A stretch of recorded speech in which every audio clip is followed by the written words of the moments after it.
Fala pessoal, vamos lá com mais um vídeo. Hoje o assunto é felicidade.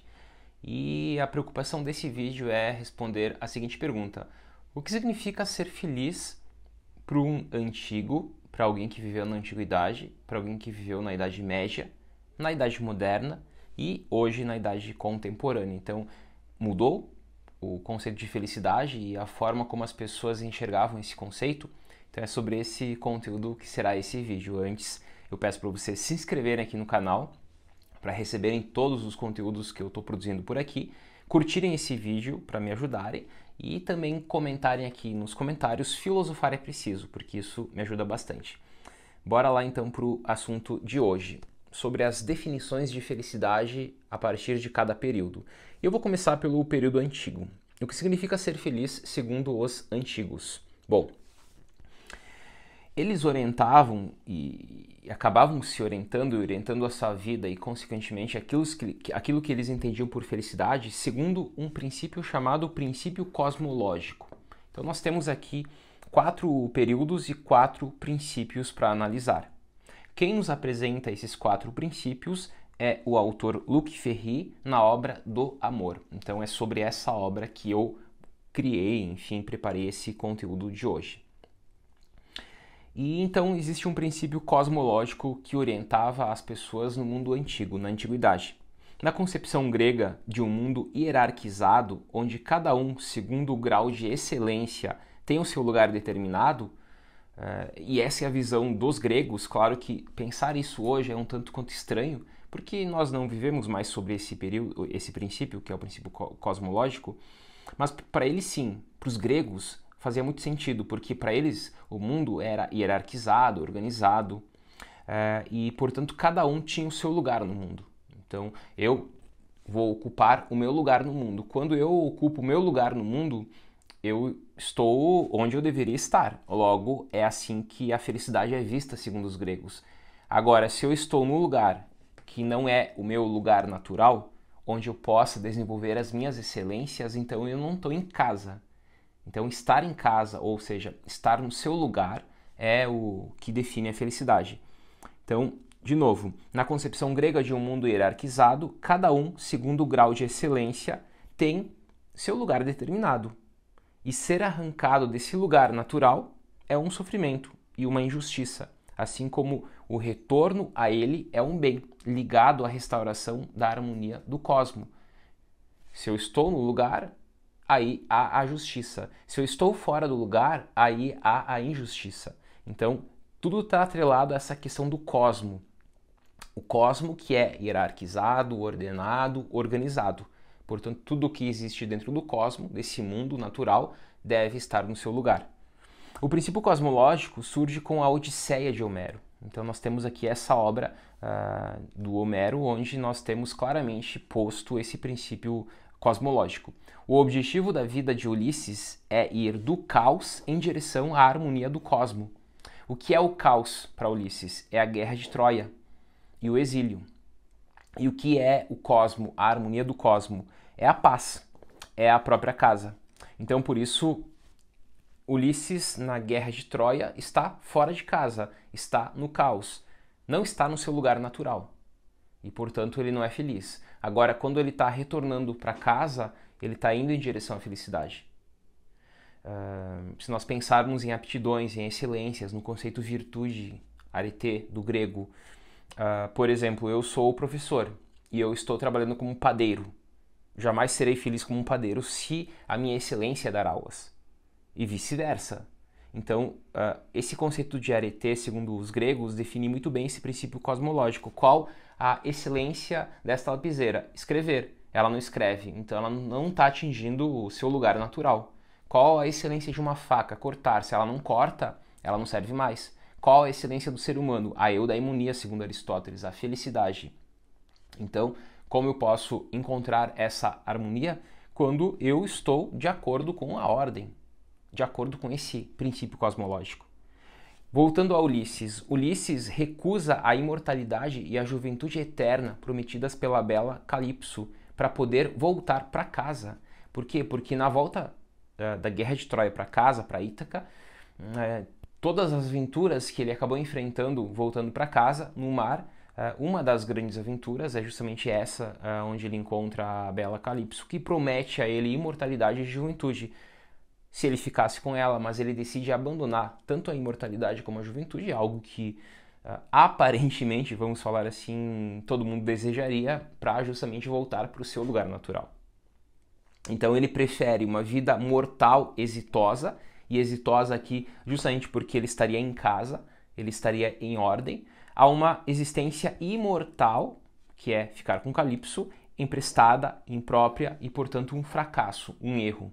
E esse é o tipo de vida, o fracasso, o erro, que remete à infelicidade. Então, felicidade para os gregos é isso.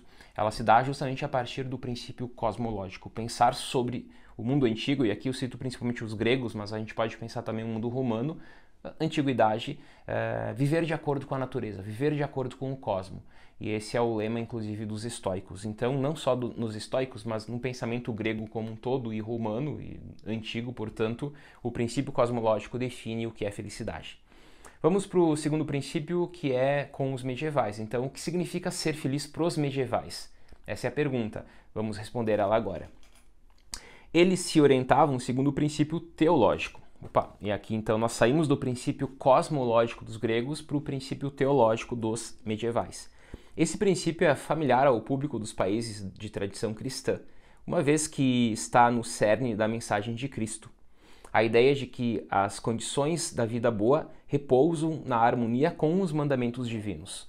E essa é a diferença. Se para os gregos devemos viver em harmonia com o cosmo, agora para os medievais continua existindo essa ideia de harmonia, mas não mais com o cosmo, mas sim com Deus e com os mandamentos divinos. Então, em outras palavras, é como se os medievais substituíssem o cosmo dos gregos por Deus. E aí cada religião possui a sua visão sobre Deus, claro. Se Ulisses, da Odisseia de Homero, como nós vimos nos antigos, procurava sua salvação sem a ajuda dos deuses e com a frequência contra a vontade e com frequência contra a vontade deles, contra a vontade dos deuses, as três grandes correntes do monoteísmo, que são o islamismo, cristianismo e judaísmo, nos propõem uma salvação, não mais sem Deus, mas com Deus, com Ele. Então, o princípio muda do cosmo para Deus. E a salvação, portanto, e a felicidade, como consequência, vem. A felicidade só vem com a salvação, ela vem com Deus. E os modernos? Passo para os modernos. O que significa ser feliz segundo os modernos? Eles se orientavam segundo um terceiro princípio, não mais cosmológico nem teológico, mas humanista. Esse é o princípio dos modernos. Há, a partir do Renascimento, uma substituição dos paradigmas Deus para o ser humano. Então aqui nós temos o cosmo dos gregos, Deus dos medievais e agora o ser humano. O ser humano é diferente de todas as demais criaturas por causa daquilo que o torna ser humano. E o que o torna ser humano? Dois conceitos centrais aqui para os pensadores modernos: autonomia e liberdade. É justamente diante da autonomia e da liberdade que o ser humano se destaca perante as demais criaturas. Por isso, o princípio humanista que está sendo defendido pelos modernos aqui.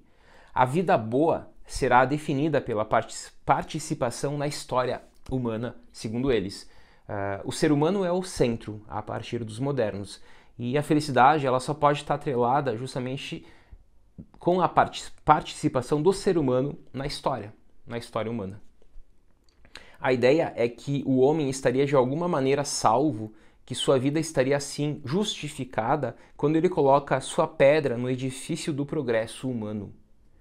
E aí vem as várias concepções dos modernos que defendem justamente isso, defendem como pilar central a razão, o progresso, o avanço a partir justamente do próprio ser humano, de sua autonomia, de sua liberdade, de sua racionalidade. Então, ser humano no centro. Ok, então, cosmo, Deus, ser humano e os contemporâneos. E a partir do século XIX, bom, o que significa ser feliz segundo eles? Eles se orientavam segundo um quarto princípio. E até hoje esse princípio está aí forte, que é o princípio da desconstrução. Então, esse princípio da desconstrução é um princípio que surge a partir do século XIX, mas ele persiste com força no século XX. Se vocês me perguntarem, mas e hoje mesmo, como funcionaria? Depende, muitas pessoas continuam vinculadas ao princípio teológico e acabam verificando a felicidade a partir desse princípio. Outros ainda estão muito presos ao princípio moderno humanista. Muitos pensadores, inclusive, falam que a gente ainda está num período moderno. Há outros que já defendem a pós-modernidade, porque já superamos esse período moderno. Então, existe um momento agora de desconstrução dos 3 princípios anteriores, cosmo, Deus, ser humano, e quando tu fala que é um momento de desconstrução, tu não está falando do que tem, tu só está falando aquilo que ele desconstrói. Há uma demolição aqui desses 3 paradigmas, desses 3 princípios, mas o que vem depois varia muito. Então, a partir do período contemporâneo, tem várias visões do que significa ser feliz.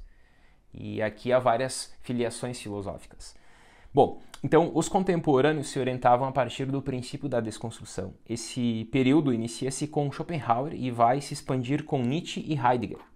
É a época da desconstrução, da suspeita radical em relação a todas as ilusões metafísicas ou religiosas. E aí nós temos as ilusões do cosmo, dos gregos, que é uma ilusão metafísica, a ilusão do Deus para os medievais, que é uma ilusão religiosa, metafísica também, e a própria ilusão moderna do ser humano como centro de tudo, humanista, portanto, que também é uma visão metafísica. Desconstrói-se a ideia de um cosmo que exibe ordem harmoniosa e divina, tal como a de um Deus todo-poderoso, e aqui nós temos o Deus está morto, do Nietzsche, mas como uma crítica metafísica, que Nietzsche está defendendo aqui. E no mesmo sentido, os discípulos franceses de Nietzsche, como Foucault, eles anunciam a morte do homem. Então nós temos a crise do cosmo, nós temos a crise de Deus, e aí, repetindo, o Deus está morto, e no século XX nós temos a crise do homem, que é o 3º princípio, cosmo, Deus e homem. E como Nietzsche disse, Deus está morto, o Foucault vai falar na obra As Palavras e as Coisas sobre a morte do homem, e vai decretar a morte do homem. Então o homem está morto. Então quando ele fala que o homem está morto, ele está justamente falando aquilo que Nietzsche tinha falado de Deus. Deus está morto. Agora, para Foucault, o homem está morto. E, portanto, o 3º princípio que orientava a vida dos modernos, que é o princípio humanista, também não existe mais como princípio. Bom, mataram a metafísica. E agora? Bom, Nietzsche diz que a vida boa tem 2 condições. A primeira, que seja intensa e livre, sem ilusões. E a segunda, harmonizando dentro de nós as forças vitais. Então Nietzsche dá essa saída para a felicidade. Que a vida seja intensa e livre, sem ilusões, e que há uma harmonia dentro de nós com as forças vitais. E o Spinoza, e aí pega um autor ainda da modernidade. Como diz Spinoza, na intensificação das forças vitais reside a alegria e na sua diminuição a tristeza. A alegria é atingida quando aceitamos o eterno retorno. E aí eu volto para Nietzsche. Desejar reviver indefinidamente os episódios da existência que tivemos. Isso é a visão ética do eterno retorno do Nietzsche. Bom, pessoal, então aqui nós falamos de 4 princípios, o princípio cosmológico, teológico, humanista e da desconstrução, apenas mostrando que ele desconstrói, mas aí dessa desconstrução surgem várias visões do que é ser feliz, a partir de várias filosofias no século XX e XXI. Portanto, estamos ainda discutindo isso aí dentro do princípio 4, o que vem após a desconstrução. E esse então foi o assunto desse vídeo. Quem chegou até aqui, coloque um emoji de coruja aqui nos comentários para saber que vocês chegaram até aqui no final do vídeo. Um forte abraço e sejam felizes. Até mais.